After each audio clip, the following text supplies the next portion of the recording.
Hey guys, welcome back to Ledford. My name is Chris Ledford. I'm a certified personal trainer with the National Academy of Sports Medicine, and along with my wife Serein who is a certified nutritionist through Precision Nutrition, we make videos to help you live a happy and healthy lifestyle.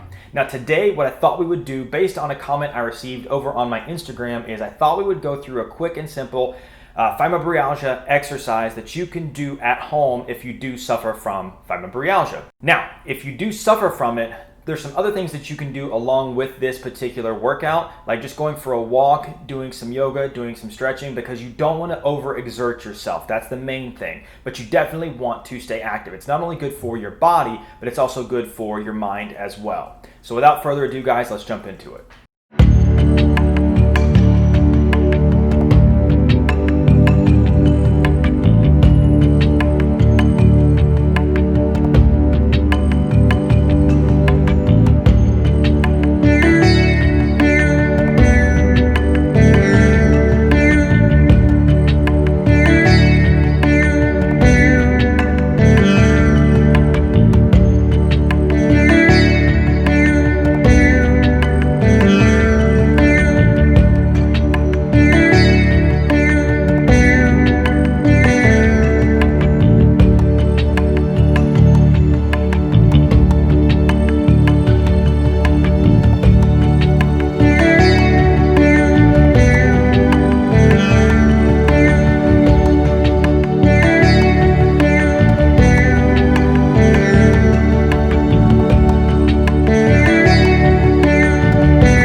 guys, there you go. Fibromyalgia workout number 1. If you like this video, let me know in the comment section below and I'll do another one. Also, you don't have to have fibromyalgia to do this workout. It's a pretty hard workout even if you don't have fibromyalgia. So give it a try, let me know what you think. Hit the subscribe button, hit the like button, turn on the notifications bell, and I will see you guys in the next video. Bye-bye.